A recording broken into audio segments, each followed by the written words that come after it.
The reason or ground of judicial decision is known as dash. ക്വസ്റ്റ്യൻ്റെ അർത്ഥം മനസ്സിലായോ?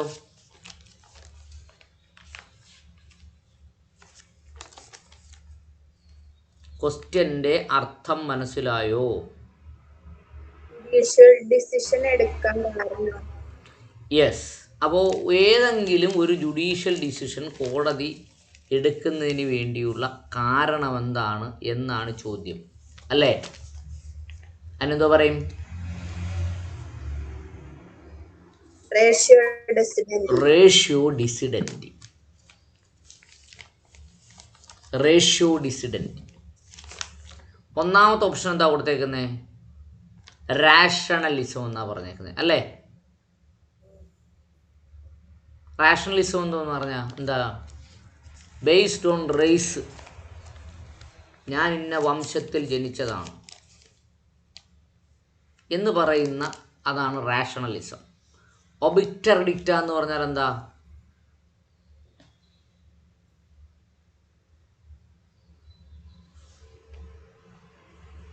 എന്താ അഞ്ജുഷ മോളെ ഒബിക്റ്റർ ഡിക്റ്റ?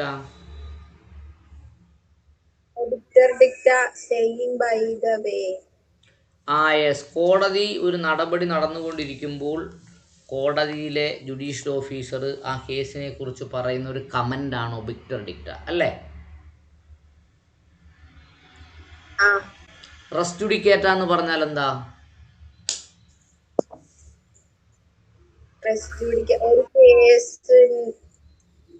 ഒരു കേസ് കൊടുത്ത് അതേ പ്രയറിലുള്ള കേസ് പിന്നെ കൊടുക്കാൻ പറ്റില്ല.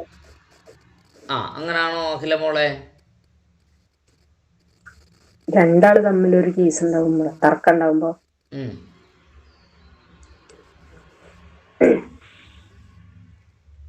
അപ്പോ അങ്ങനെ മാത്രം പറഞ്ഞാൽ പോരാ മക്കളെ. ഒരേ പാർട്ടി എന്ന് പറയുക, ഒരേ പ്ലെയിൻറ്റിഫും ഒരേ ഡിഫൻഡൻറ്റും തമ്മിൽ ഒരു കേസ് ഉണ്ടായിരുന്നു. ആ കേസിൻ്റെ കോസ് ഓഫ് ആക്ഷൻ, വ്യവഹാര കാരണം ഒന്ന് തന്നെയായിരുന്നു. അതിലെ പ്രയർ ഒന്ന് തന്നെയായിരുന്നു. അതിൽ ഒരു കേസ് ആദ്യമേ തീരുമാനിച്ചതാണ് എന്ന് പറഞ്ഞാൽ കോടതി ഒരു തീരുമാനമെടുത്തതാണ്. അതേ വിഷയത്തിൽ അതേ വ്യക്തികൾ തമ്മിൽ അതേ പ്രയറിൽ രണ്ടാമതൊരു കേസ് കൊടുക്കാൻ പാടില്ല എന്ന് പറയുന്നതിനെയാണ് റെസ് ജുഡിക്കേറ്റ എന്ന് പറയുന്നത്. എന്തോന്നാ? അത് section 11 of civil procedure code. മനസ്സിലായോ?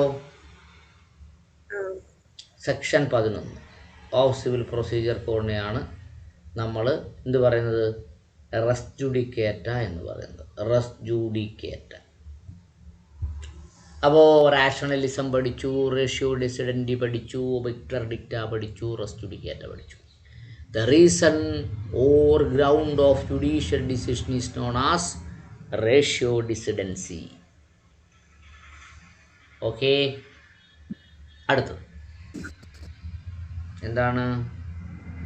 Precedents are taken as binding and authoritative on later cases because the binding principles of എന്തോന്നാ? സ്റ്റെയർ ഡിസീസസ്, അല്ലേ? Doctrine of stair diseases. Stair disease എന്ന് പറഞ്ഞാൽ എന്താണ്? ഒരേ കോസ് ഓഫ് ആക്ഷന്, ഒരേ വ്യവഹാര കാരണത്തിന് ഒരേ തീരുമാനമേ ഉണ്ടാവാൻ പാടുള്ളൂ, അല്ലേ? അതിനെയാണ് സ്റ്റെയർ ഡിസീസ് എന്ന് പറയുന്നത്. അത് റേഷ്യോ ഡിസിഡൻസി എന്ന് പറഞ്ഞാൽ എന്താ?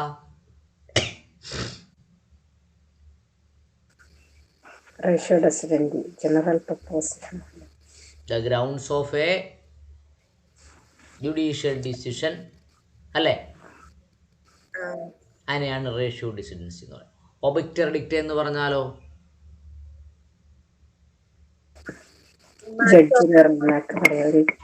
ഒരു കേസ് നടക്കുമ്പോൾ ജഡ്ജി പറയുന്ന അനൗദ്യോഗികമായ കമന്റിനെയാണ് ഒബിക്റ്റർ ഡിക്റ്റ എന്ന് പറയുന്നത്. Ready? Yes. Which of the following is an act of parliament? താഴെ പറയുന്നതിൽ പാർലമെന്റിന്റെ പ്രവൃത്തി എന്താണ്? എന്താണ് മക്കളെ?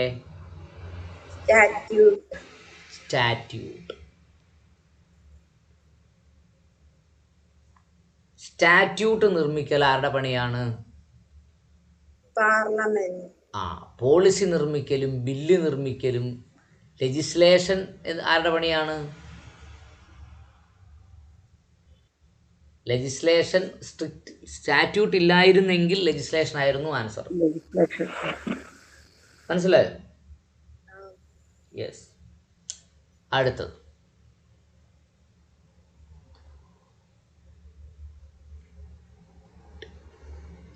ടെസ്റ്റേറ്റ്മെന്റ് അല്ലേ? ടെസ്റ്റമെന്റ്. ടെസ്റ്റമെന്റ്. ടെസ്റ്റമെന്റ് എന്ന് പറഞ്ഞാൽ എന്താണ്? വില്ല്. അപ്പോൾ ഒരാൾ വില്ല് എഴുതി വെച്ചിട്ട് മരിക്കുകയാണെങ്കിൽ ഇറ്റ് ഈസ് എ ടെസ്റ്റ്മെന്റ് എന്ന് പറയും. ടെസ്റ്റ്മെന്റ്. ഇൻഡസ്റ്റേറ്റ് സക്സഷൻ. വില്ല് എഴുതി വെച്ചിട്ടുള്ള സക്സഷൻ. സക്സഷൻ എന്ന് പറഞ്ഞാൽ എന്താ? പിന്തുടർച്ചാവകാശം. മനസ്സിലാവുന്നുണ്ടോ? ഇൻഡസ്റ്റേറ്റഡ് സക്സഷൻ എന്ന് പറഞ്ഞാൽ എൻ്റെ ഉപ്പ അല്ലെങ്കിൽ എൻ്റെ ഉപ്പുപ്പ അല്ലെങ്കിൽ എൻ്റെ അച്ഛൻ, എൻ്റെ അമ്മ അല്ലെങ്കിൽ എൻ്റെ മാമൻ അല്ലെങ്കിൽ എൻ്റെ മാമി, ഇങ്ങനെയുള്ളവർ വില്ലെഴുതി വെച്ചിട്ടാണ് മരിച്ചത്. ആ വിൽപ്പത്രപ്രകാരം എനിക്ക് ആ സ്വത്തിൽ ഇത്ര സെൻറ്റിൽ അവകാശമുണ്ട് എന്ന് പറയുന്നതിനാണ് ഇൻഡസ്റ്റേറ്റ് സക്സഷൻ എന്ന് പറയുന്നത്. മനസ്സിലായോ? ടെസ്റ്റ്മെന്റ് മീൻസ് വില്ല്. കോടതിയുടെ തീരുമാനത്തിന് നമ്മൾ എന്താ പറയും?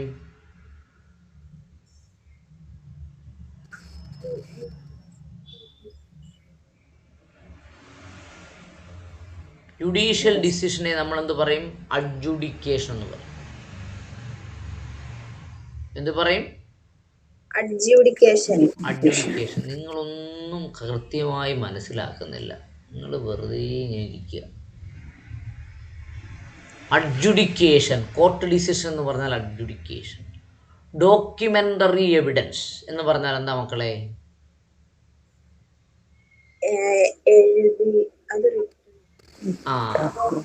എവിഡൻസ് ആക്ട് പ്രകാരം പ്രധാനമായും 2 എവിഡൻസാണ് ഉള്ളത്. ഒന്ന് ഓറൽ എവിഡൻസ്, വാഗൊണ്ട് പറയുന്ന എവിഡൻസ്, ഓറൽ എവിഡൻസ്. രണ്ടാമത് പറയുന്നത് ഡോക്യുമെൻ്ററി എവിഡൻസ് എന്ന് പറഞ്ഞാൽ വാഗൊണ്ട് പറയുന്നതല്ലാതെ വസ്തുക്കൾ കൊണ്ട് കൊടുക്കുന്നതിനാണ് ഡോക്യുമെൻ്ററി എവിഡൻസ് എന്ന് പറയുന്നത്. മനസ്സിലായോ? പരോൾ എന്ന് പറഞ്ഞാൽ എന്താണ്? ജയിൽ ശിക്ഷ തീരുന്നതിന് മുമ്പ് ഇത്ര സമയം. അതെ. ജയിലിൽ കിടക്കുന്നയാൾക്ക് ഇച്ചിരി ശുദ്ധവായുവൊക്കെ ശ്വസിക്കട്ടെ, കുറച്ച് കാറ്റും വെളിച്ചവും ഒക്കെ കൊള്ളട്ടെ, ഞാൻ മര്യാദക്കാരനാണോ എന്ന് അറിയുന്നതിന് വേണ്ടി കുറച്ച് നാൾ പുറത്തേക്ക് ഇറക്കി വിടുന്നതിനെയാണ് പരോൾ എന്ന് പറയുന്നത്. ഈ പരോൾ സമയത്താണ് നമ്മുടെ രാജീവ് ഗാന്ധിയുടെ കൊലക്കേസിലെ പ്രതിയായ വനിത തനു ഗർഭം ധരിക്കുന്നത്. അതുകൊണ്ട് തനുവിനെയും തൂക്കിക്കൊന്നില്ല, തനുവിൻ്റെ കുട്ടിയെയും തൂക്കിക്കൊന്നില്ല, അല്ലെങ്കിൽ തനുവിനെയും കൂടെ തൂക്കിക്കൊന്നിനെയാണ്. മനസ്സിലായോ? Yes, parole. അടുത്ത 68 എന്താ പറയുന്നേ? The name and fame of trading firm is legally called dash. ഇപ്പം നോക്കൂ, പാരച്യൂട്ട് എന്ന് പറഞ്ഞാൽ എന്താ മക്കളെ? പാരച്യൂട്ട്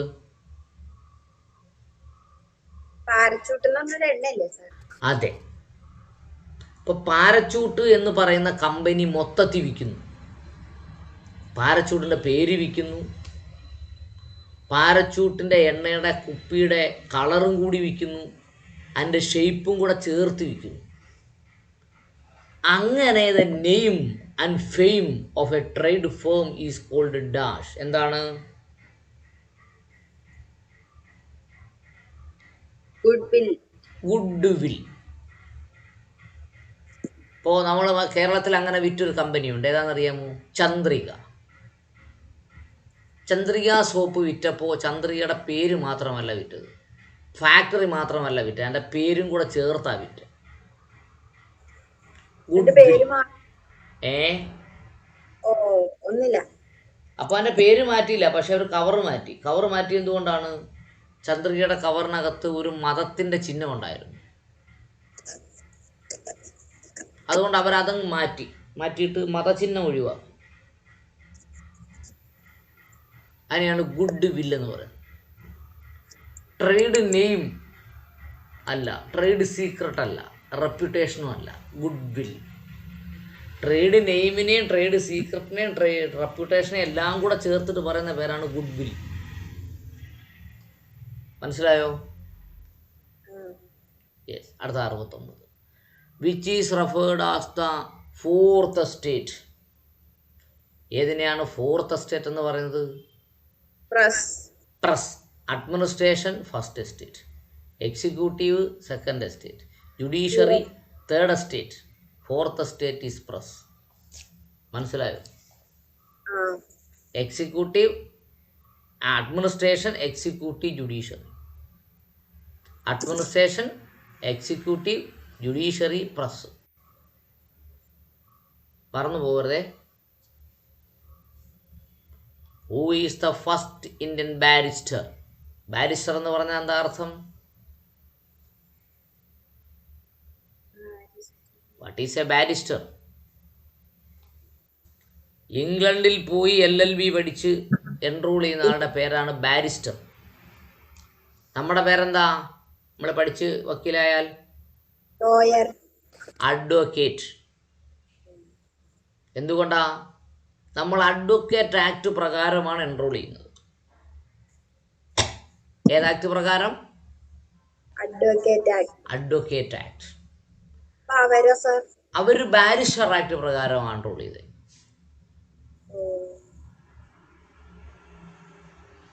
അതിനെ നമ്മൾ പറയുന്ന ബാർ അറ്റ് ലോ എന്നാ പറയുന്നത്.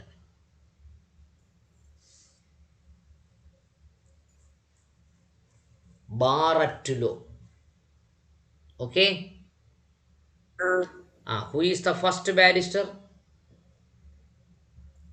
നരേന്ദ്ര മോഹൻ ടാഗോർ. നരേന്ദ്ര മോഹൻ ടാഗോർ.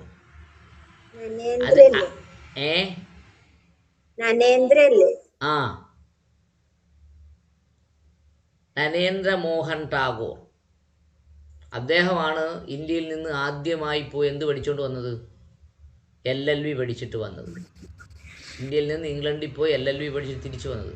അതിനുശേഷമാണ് നമ്മുടെ നെഹ്റുവിനും മോഹൻദാസ് കരംചന്ദ് ഗാന്ധിക്കുമൊക്കെ LLB പഠിക്കണമെന്ന് തോന്നി. അതിനുശേഷമാണ് ഡോക്ടർ അംബേദ്കർ LLBക്ക് പോയത്. Okay. Barrister, bar at law. നമ്മൾ കോടതിയിലൊക്കെ പോകുമ്പോഴേക്കും ചില വക്കീലന്മാരുടെ പേരിൻ്റെ താഴെ ബാരിസ്റ്റർ എന്നായിരിക്കും എഴുതി വെച്ചേക്കുന്നത്. അപ്പോൾ ആലോചിക്കണം, അദ്ദേഹം ഇന്ത്യയിൽ നിന്നല്ല LLB എടുത്തത്. എവിടെ നിന്നാണ്? ഇംഗ്ലണ്ടിൽ നിന്നാണ്. യെസ്. ഡൗട്ട് ഇല്ലെങ്കിൽ വായിച്ചേ കേൾക്കട്ടെ.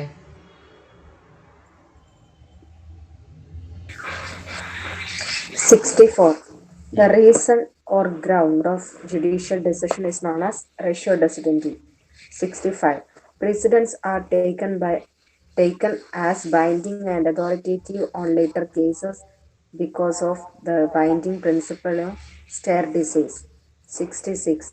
Which of the following is an act of parliament? Statute. 67. Testament means a will. 68. The name and fame of a trading firm is legally called goodwill. 69. Which is referred as fourth estate? Press. 70. Who is the first Indian barrister? Narendra Mohan Tagore. 64. The reason or ground of a judicial decision is known as ratio decidendi. 65. Precedents are taken as binding and authoritative on later because of the binding principle of stare decisis. ഏ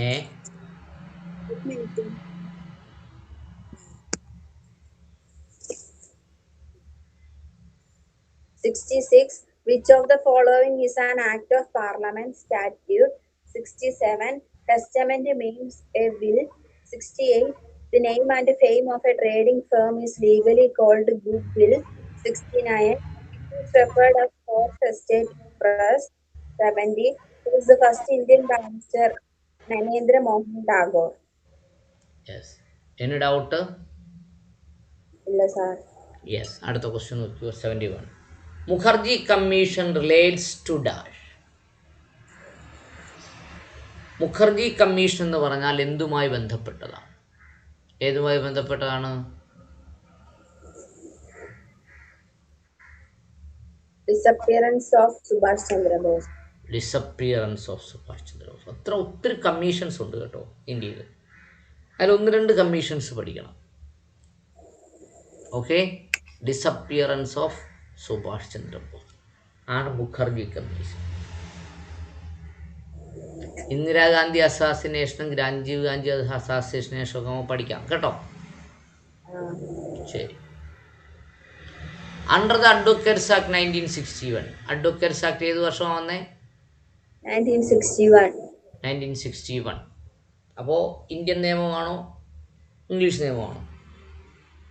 Indian നിയമം. Indian നിയമമാണ്. Punishment for person illegally practising courts and before other authorities in India amount to dash. ഇന്ത്യയിൽ law കോളേജിൽ പോകാതെ LLB പഠിക്കാതെ വക്കീലാകാതെ കോടതിയിൽ practice ചെയ്താൽ, അങ്ങനെ പ്രാക്ടീസ് ചെയ്യാൻ പറ്റുമോ എന്ന് ചോദിച്ചാൽ നിയമപരമായി പറ്റില്ല. പക്ഷെ പല ആൾക്കാരും അങ്ങനെ ഉടായ്പ കളിച്ച് വക്കീലാവുന്നുണ്ട്. അങ്ങനെ പ്രാക്ടീസ് ചെയ്താൽ എത്ര വർഷമാണ് ശിക്ഷ? എത്ര വർഷമാണ്? സാർ മനസ്സിലായില്ല, ഒന്നുകൂടി പറയോ? അണ്ടർ അഡ്വക്കേറ്റ്സ് ആക്ട് 1961 എന്താണ്? Punishment for person illegally practising in courts. ഒരാൾ കോടതിയിൽ വക്കീലായി പ്രാക്ടീസ് ചെയ്യണമെങ്കിൽ എന്ത് വേണം? അഡ്വക്കേറ്റ്സ് ആക്ട് 1961 പ്രകാരം എൻറോൾ ചെയ്യണം, അല്ലേ? ഇങ്ങനെ എൻറോൾ ചെയ്യാതെ LLB പഠിക്കാതെ കോടതിയിൽ വക്കീലായി പ്രാക്ടീസ് ചെയ്യുന്നവരുണ്ട്. അങ്ങനെ അവരെ പിടിക്കപ്പെട്ടാൽ എത്ര രൂപയാണ്? എന്താണ് ശിക്ഷ? Imprisonment up to 6 months. Imprisonment up to 6 months. അതുകൊണ്ടാണ് ഇവരിങ്ങനെ പ്രാക്ടീസ് ചെയ്യുന്നത്. ലൈഫ് ഇംപ്രിസൺമെൻ്റ് ആയിരുന്നെങ്കിൽ ഒന്ന് ഒതുങ്ങിയനായിരുന്നു. മനസ്സിലായോ? ഇപ്പോൾ യഥാർത്ഥ വക്കീലന്മാർക്കും കൂടെ ആക്ഷേപമാണ് ഇതുപോലെ ഇല്ലീഗൽ അഡ്വക്കേറ്റ്സ് വരുന്നത്.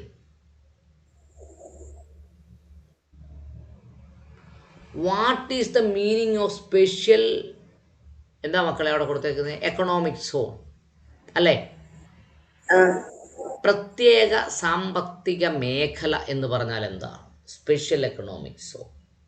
എന്താ മക്കളെ സ്പെഷ്യൽ എക്കണോമിക് സോൺ എന്ന് പറഞ്ഞാൽ? The places where industries get certain tax advantages. Yes. Tax ബെനിഫിറ്റുകൾ ഇളവ് കൊടുത്തുകൊണ്ട് വ്യവസായ സംരംഭങ്ങൾ പ്രവർത്തിക്കുന്നതിന് വേണ്ടിയുള്ള പ്രത്യേക സ്ഥലത്തിനെയാണ് എന്ത് പറയുന്നത്? സെസ് അല്ലെങ്കിൽ സ്പെഷ്യൽ എക്കണോമിക് സോൺ എന്ന് പറയും. മനസ്സിലായോ? മനസ്സിലായില്ല സർ. നിയമപ്രകാരം ഒരു വ്യക്തി 100 രൂപ സമ്പാദിച്ചാൽ, വ്യവസായത്തിൽ നിന്ന് സമ്പാദിച്ചാൽ 11 രൂപ ടാക്സ് കൊടുക്കണം. ആ 11 രൂപ കൊടുക്കുകയേ വേണ്ട. അല്ലെങ്കിൽ നിങ്ങൾ 11 രൂപ തരണ്ട, 5 രൂപ തന്നാൽ മതി, അല്ലെങ്കിൽ 10 രൂപ തന്നാൽ മതി, അല്ലെങ്കിൽ 3 രൂപ തന്നാൽ മതി. ഓരോ 100 രൂപയ്ക്ക് 3 രൂപ തന്നാൽ മതി. അങ്ങനെ ടാക്സ് ഇളവോടുകൂടി ഗവൺമെൻറ് തന്നെ ചില സ്ഥാപനങ്ങൾ തുടങ്ങാൻ പ്രൈവറ്റ് പാർട്ടികൾക്ക് അനുവാദം കൊടുക്കുന്ന സ്ഥലമാണ് സ്പെഷ്യൽ എക്കണോമിക് സോൺ, പ്രത്യേക സാമ്പത്തിക മേഖല. മനസ്സിലായോ?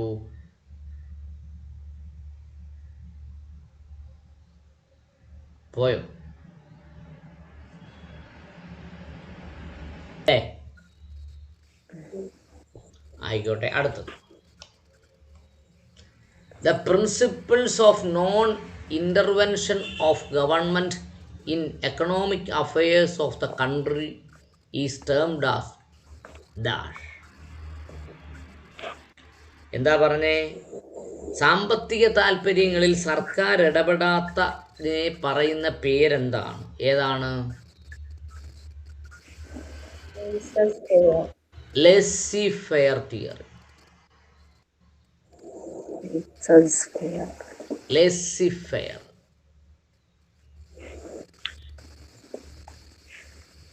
എക്കണോമിക് ലിബറലൈസേഷൻ എന്ന് പറഞ്ഞാൽ ഏതിൻ്റെ ഭാഗമാണ്?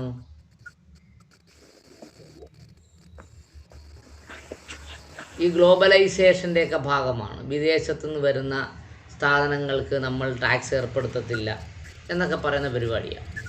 ഗ്ലോബലൈസേഷൻ എന്ന് പറഞ്ഞാൽ എന്താണ്? ഏത് രാജ്യത്തെ ഉൽപ്പന്നവും ഏത് രാജ്യത്തും കൊണ്ട് വിൽക്കാം. അടുത്ത എന്താ എഴുതുന്നേ?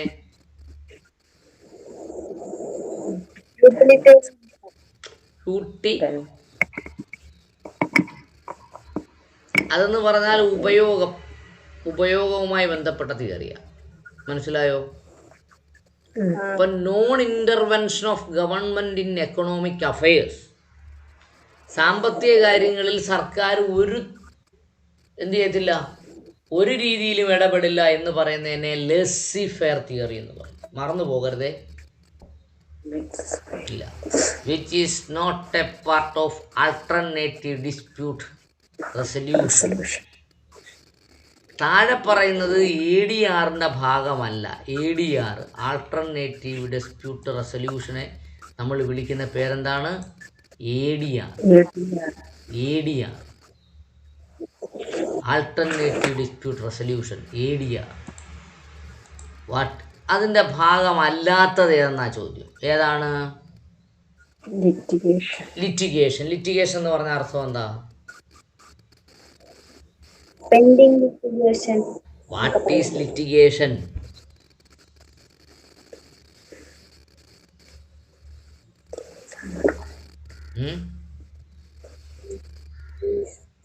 എന്താണ് ലിറ്റിഗേഷൻ?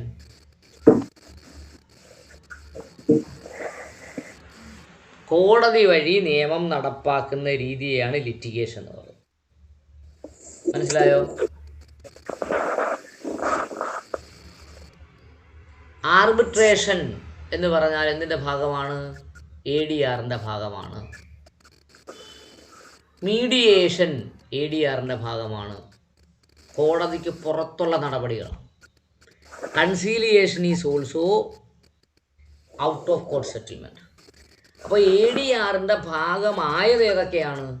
Mediation, conciliation, arbitration. അപ്പോൾ ഞാൻ ഉപയോഗിക്കുന്നത് ആർബിട്രേഷൻ, കൺസീലിയേഷൻ ആൻഡ് മീഡിയേഷൻ പറയുന്നു. ആർബിട്രേഷൻ, കൺസീലിയേഷൻ, മീഡിയേഷൻ എന്ന് പറയുന്ന 4 ടേമും ഏതിൻ്റെ ഭാഗമാണ്? ADRൻ്റെ ഭാഗമാണ്. മനസ്സിലായോ? യെസ്. അപ്പോൾ വായിച്ചോ, കേൾക്കട്ടെ. 71. Mukherjee Commission related to disappearance of Subhash Chandra Bose. 72. Under the Advocates Act 1961, punishment for person illegally practicing in courts and before other authorities in India amount to imprisonment up to 6 months. 73. What is the meaning of special economic zones in India? The places where industries get certain tax advantages. 74. The principles of non-intervention of government in economic affairs of the country is termed as laissez-faire. 75. Which is not a part of alternative dispute resolution, litigation. 71. Mukherjee Commission relates to disappearance of Subhash Chandra Bose. 72. Under the Advocates Act 1961, punishment for person illegally practicing in courts and before other authorities in India amount to imprisonment up to 6 months. 73.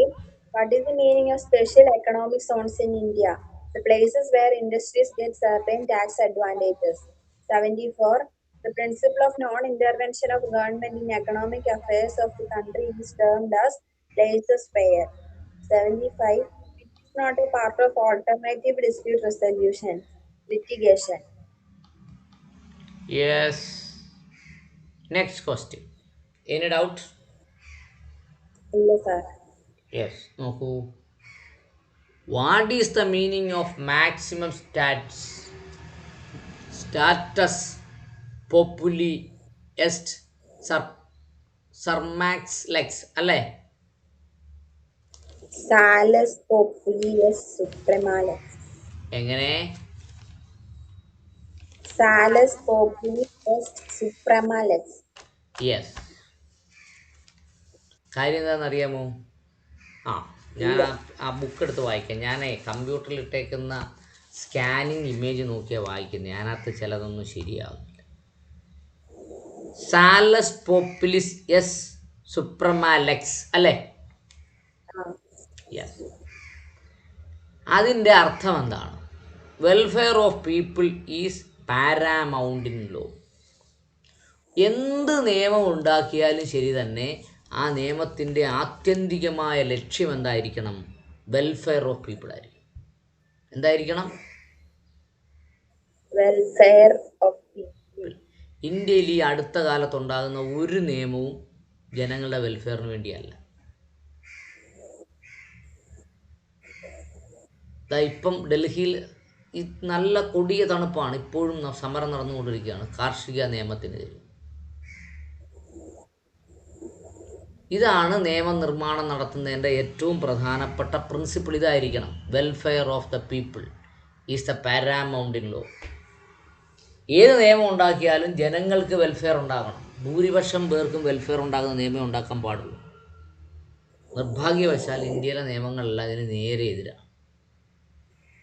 Okay, അടുത്ത് party to lawsuit is called dash. ഒരു സൂട്ടിലെ, ഒരു civil കേസിലെ പാർട്ടികളെ, അതിനെ പ്ലെയിൻറ്റിഫിനെയും ഡിഫൻഡിനെയും. Plaintiff എന്ന് പറഞ്ഞാൽ എന്താ മക്കളെ? സിവിൽ കേസ് കൊടുക്കുന്ന ആൾ. യെസ്. ഡിഫൻഡന്റോ?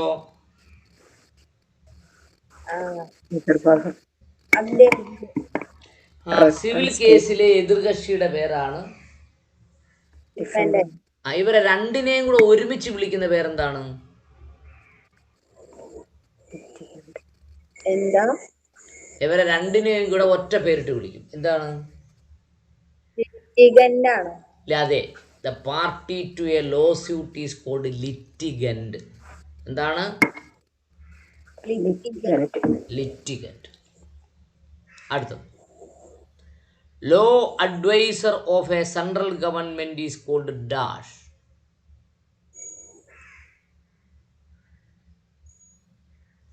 എന്താണ്? Attorney general. Attorney general. The first law officer of India ആരാണ്? Attorney general.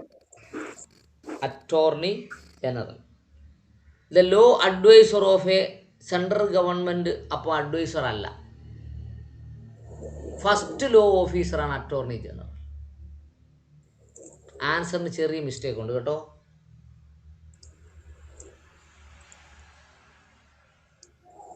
മനസ്സിലായോ? ചോദ്യത്തിനാണോ ആൻസറിനാണോ? ആൻസറിനല്ല, ചോദ്യത്തിന് കുഴപ്പമുണ്ട്. The law advisor of a central government is not known as Attorney General. The first law officer of India is known as Attorney General. General വേണ്ട, അറ്റോർണിയാണ് കേട്ടോ. മനസ്സിലായോ? ആൻസറിന് ഒരു മിസ്റ്റേക്ക് ഉണ്ട്. The first law officer India is called attorney general. The law adviser of a central government is known as attorney. എന്തോന്ന്? Attorney. Kerala സർക്കാരിൻ്റെ നിയമോപദേശം വിളിക്കുന്ന പേരെന്താണ്? Government pleader. എന്താണ്?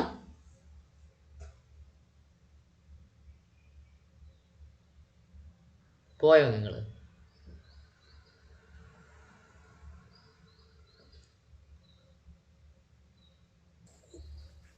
നോക്കൂ,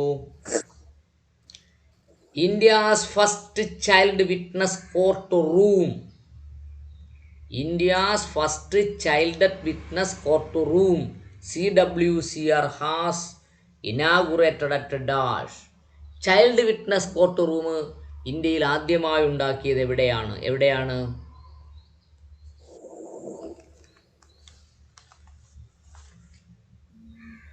എവിടെയാണ് മക്കളെ? Hafari Court Complex, Delhi. അല്ല, കർക്കാർഡോമ കോർട്ട് കോംപ്ലക്സ്, ഡൽഹി. ആ, എന്തുവാ പറഞ്ഞത്? B Karkardooma court complex, Delhi. ഇപ്പോൾ ചില കേസിലൊക്കെ കുട്ടികൾ സാക്ഷിയാവും, ചൈൽഡ് വിറ്റ്നസ്. അങ്ങനെ കുട്ടികൾ സാക്ഷിയാവുന്ന കേസുകൾ, കുട്ടികൾ ശരിയായി സാക്ഷിമൊഴി പറഞ്ഞില്ലെങ്കിൽ ആ കേസ് വിട്ടുപോകും. അപ്പം അങ്ങനെ വരാതിരിക്കുന്നതിന് വേണ്ടി ഉള്ള സെറ്റപ്പാണ് ഏതാണ്? India's first child witness courtroom CWCR has been inaugurated in Karkardooma court complex, Delhi. മറന്നു പോകരുത്.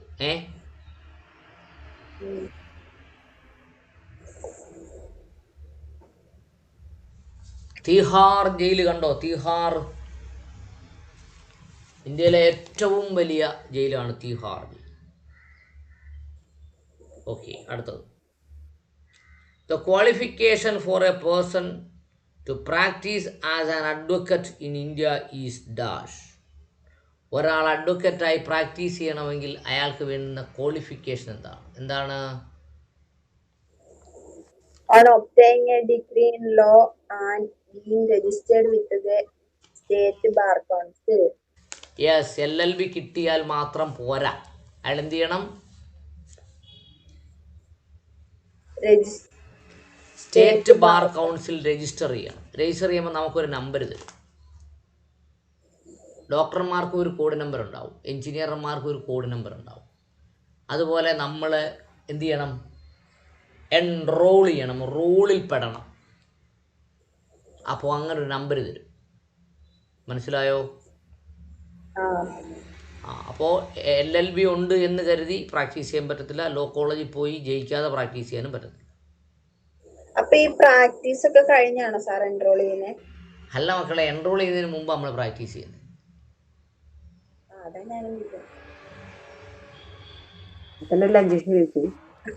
പ്രാക്ടീസ് ചെയ്യുന്നതിന് മുമ്പേ നമ്മൾ എന്ത് ചെയ്യണം? എൻറോൾ ചെയ്യണം. എൻറോൾ ചെയ്യുമ്പോൾ ആ എൻറോൾമെന്റ് നമ്പർ നമ്മുടെ എല്ലാ കേസിലും എഴുതണം മോളെ.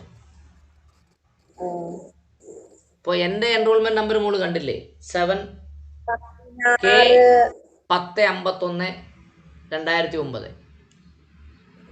അതിനർത്ഥം എന്താ? കേരളത്തിൽ 1051 എന്ന് പറയുന്ന നമ്പറിൽ 2009 എൻറോൾ ചെയ്ത ആൾ. നമ്മളിവിടെ വന്നപ്പോൾ കേസിനകത്ത് എഴുതി വെച്ചേക്കുന്നുണ്ടല്ലേ 1051/2009. അപ്പോൾ എല്ലാ കേസിലും ഈ 1051/2009 എഴുതണം. ഇല്ലെങ്കിൽ കേസ് എടുക്കുകയല്ല, റോൾ നമ്പർ എഴുതിക്കൊണ്ട് വരാൻ പറയും.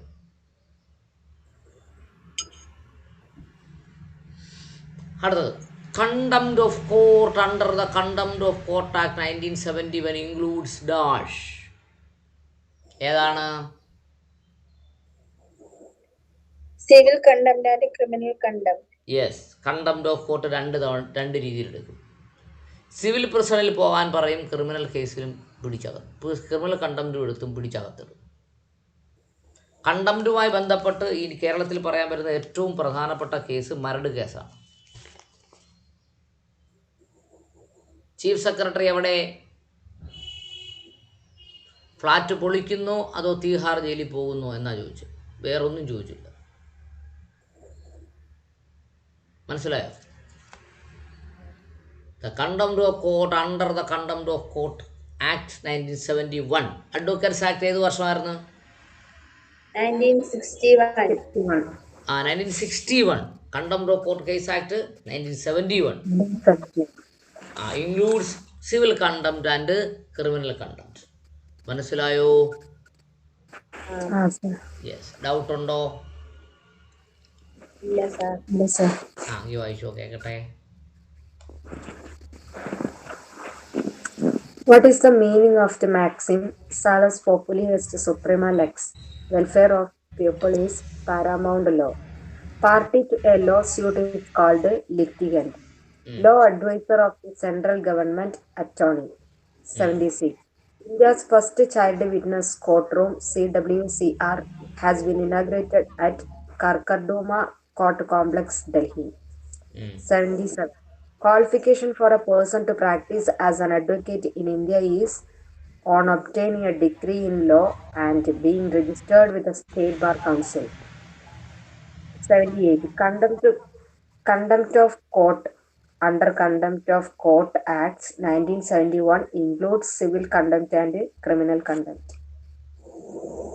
What is the meaning of the maxim Salus populi est suprema lex? Welfare of people is paramount law. Party to a lawsuit is called the litigant. Law advisor of the central government attorney. First law officer of India Attorney General. 76. India's first child witness courtroom CWCR has been inaugurated at Karkardoma Court Complex, Delhi. 77. Qualification for a person to practice as an advocate in India is on obtaining a degree in law and being registered with a state bar council. 78. Contempt of court under Contempt of Court includes civil contempt and criminal contempt. Yes, 79. എന്താണ് the maximum term of punishment for contempt of court? ഒരു contempt of court പ്രകാരം ഒരാളെ പരമാവധി എത്ര വർഷത്തേക്ക് അല്ലെങ്കിൽ എത്ര മാസത്തേക്ക് ശിക്ഷിക്കാൻ പറ്റും? എത്ര പറ്റും? 6 months. 6 months. 79. 6 months. ആകെ 6 മാസം പിടിച്ചകത്തിടാനേ പറ്റും. അടുത്തത് the first law commission has set up in the year അല്ലേ? ഏതാണ്? 1955. 1955. ഫസ്റ്റ് ലോ വന്ന ഏത് വർഷമാണ്?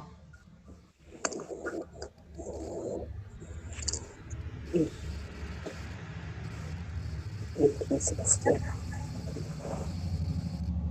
The first law commission set up in the year dash.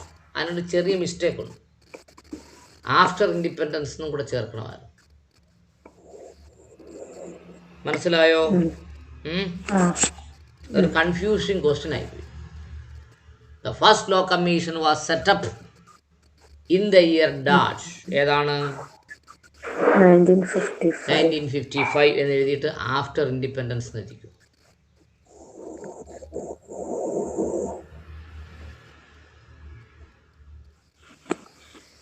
ഇല്ലെങ്കിൽ നമുക്ക് പണി കിട്ടും. മെക്കാളെ പിന്നെ ലോ കമ്മീഷൻ അല്ലാതായി പോകും. മനസ്സിലായോ? അടുത്ത് സിതയല്ലേ?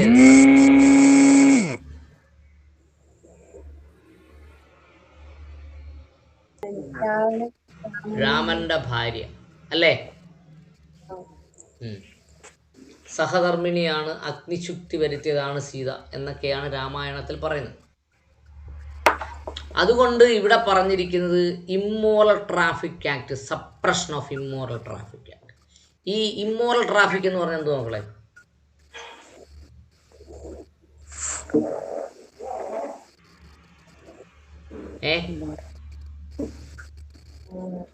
സിനിമയിലൊക്കെ കാണത്തില്ലേ സാർ? അതാണ് ഞാൻ പറഞ്ഞത്. What is immoral traffic? Sida stands for Immoral Traffic Act. The first law university in India has been established in August 1987 at Dash. ഇന്ത്യയിലെ ആദ്യത്തെ ലോ യൂണിവേഴ്സിറ്റി 1987 ഓഗസ്റ്റിലാണ് തുടങ്ങിയത്. എവിടെയാണ്? ബംഗളൂരു. അപ്പോൾ ഇന്ത്യയിലെ ആദ്യത്തെ ലോ യൂണിവേഴ്സിറ്റി ബാംഗ്ലൂരിലുമാണ്, മംഗലാപുരം, ബാംഗ്ലൂരിലാണ്. ഡൽഹി, അഹമ്മദാബാദ്, പൂനെ എല്ലാവരും ചാടിക്കയറി ഇതുമായി ബന്ധമില്ലാത്തവരാണ് ഡൽഹി അങ്ങ് കാച്ചിക്കളി. നമ്മുടെ ക്യാപിറ്റൽ ആണല്ലോ, പിന്നെ സുപ്രീം കോടതി അവിടെയാണല്ലോ. അതുകൊണ്ട് ആദ്യത്തെ ലോ യൂണിവേഴ്സിറ്റി ഡൽഹിയിലായിരിക്കുന്നു. ഡൽഹിയിൽ ഒരു ഇഞ്ച് സ്ഥലം പോലും ഇനി കിട്ടാനില്ല. എന്ത് തുടങ്ങണമെങ്കിലും ഡൽഹിക്ക് പുറത്തേക്ക് തുടങ്ങാൻ പറ്റും. ഓക്കെ, അടുത്തത് 83. എന്താണ്? Find out which is not a principle of natural justice. Natural justice അല്ലാത്തത് ഏത് എന്നാണ് ചോദ്യം. അതുകൊണ്ട് നമുക്ക് പണി കൂടുതലാണ്. നാച്ചുറൽ ജസ്റ്റിസ് ഏതാണ് എന്നും പഠിക്കണം. എങ്കിൽ അങ്ങനെ പഠിച്ചാൽ മാത്രമേ അല്ലാത്തത് കണ്ടുപിടിക്കാൻ പറ്റൂ. ഏതാണ് നാച്ചുറൽ ജസ്റ്റിസ് അല്ലാത്തത്? Pacta sunt servanda. പാക്ടാ സർവണ്ട. നോക്കൂ, ബാക്കി 3 എണ്ണവും നാച്ചുറൽ ജസ്റ്റിസ് ആണ്. എന്തുവാണ്? Justice, equality and good conscience. നീതി തുല്യമായി നടപ്പാക്കണമെന്ന് മാത്രമല്ല, നടപ്പാക്കിയെന്ന് തോന്നുകയും വേണം. ഓഡി ആൾട്രം പാറ്റേൺ എന്ന് പറഞ്ഞാൽ എന്താണ്? To hear the other side. പരാതിക്കാരനെ മാത്രം കേട്ടാൽ പോരാ, എതിർകക്ഷിയും കൂടെ വിളിച്ച് ചോദിക്കണം. To hear the other side. നമ്മൾ 1-ാം ക്ലാസ്സിലൊക്കെ പഠിക്കുമ്പം സാറേ എന്നെ ഉള്ളി എന്ന് പറയുവാണെങ്കിൽ ഉള്ളി ഇനി വാ ഒരടി അങ്ങ് തരാന്നല്ലല്ലോ. മറ്റവനെ വിളിച്ച് ചോദിക്കത്തില്ലേ നീ ഉള്ളിയോടാന്ന് ചോദിക്കല്ലേ? അതാണ് ഓഡി ആൾട്രം പാറ്റേൺ എന്ന് പറഞ്ഞാൽ to hear the other side. ആർക്കെതിരെയാണോ പരാതി കൊടുത്തത് അയാൾക്ക് പറയാനുള്ളതും കൂടെ കേൾക്കണം. അടുത്തത്, justice must not only be done. നീതി നടപ്പാക്കിയാൽ മാത്രം പോരാ, but also appears to be done. നീതി നടപ്പാക്കിയെന്ന് തോന്നുകയും വേണം. അതാണ് നാച്ചുറൽ ജസ്റ്റിസ് പ്രിൻസിപ്പിളിൻ്റെ ഏറ്റവും പ്രധാനപ്പെട്ട തത്വം. ഏതാണ്? Justice must not only be done. നടപ്പാക്കിയാൽ മാത്രം പോരാ, but also appears to be done. നടപ്പാക്കിയെന്ന് തോന്നുകയും വേണം. യെസ്. അടുത്തത്, national day, national law day, ഇന്ത്യയുടെ ദേശീയ നിയമദിനം എന്നാണ്? November 26. മറന്നു പോകരുത്. എല്ലാ പരീക്ഷയ്ക്കും ചോദിക്കാൻ സാധ്യതയുള്ള ക്വസ്റ്റ്യനാണ്. ദേശീയ നിയമദിനം November 26. എന്തുകൊണ്ടാ? ഭരണഘടന നമ്മൾ സ്വീകരിച്ചത് November 26-നാണ് അല്ലേ? Yes. Contempt of court means എന്താണ്? കണ്ടംപ്റ്റ് ഓഫ് കോർട്ട് എന്ന് പറഞ്ഞാൽ wilful disobedience of A judges command or of an official court order. ഒരു കോടതിയുടെ ഉത്തരവിനെ മനഃപൂർവ്വം ഡിസോബീഡിയൻസ് ചെയ്യുന്നതിനെയാണ് എന്ത് പറയുന്നത്? കണ്ടംപ്റ്റ് ഓഫ് കോർട്ട് എന്ന് പറയുന്നത്. മനസ്സിലായോ?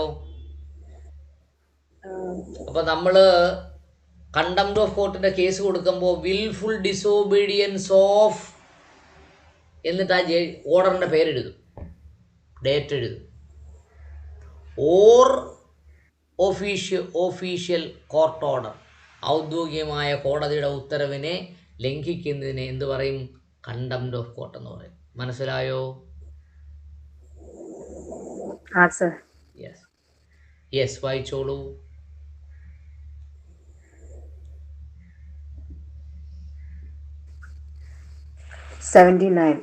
Maximum term of punishment for contempt of court 6 months. 80. First set up in the year after independence 1955. 81. SIDA stands for Suppression of Immoral Traffic Act. 82. First law university in India has been established in August 1987 at Bangalore. 83. Find out which is not a principle of natural justice. Pacta sunt servanda. 84. National Law Day is observed on November 26. Contempt Court Act Contempt of court means willful disobedience of a judge's command or of an official court order. Yes. Seven, Why? maximum term of punishment for contempt of court 6 months. 80. First law commission was set up in the year 1955. 81. SIDA stands for Suppression of Immoral Traffic Act. 82. First law university in India has been established in August 1987 at Bengaluru. 83. Find out which is not a principle of natural justice, pacta and servanda. 84. National Law Day is observed on November 26. Contempt of court means willful disobedience of a judge's command or of an official court order.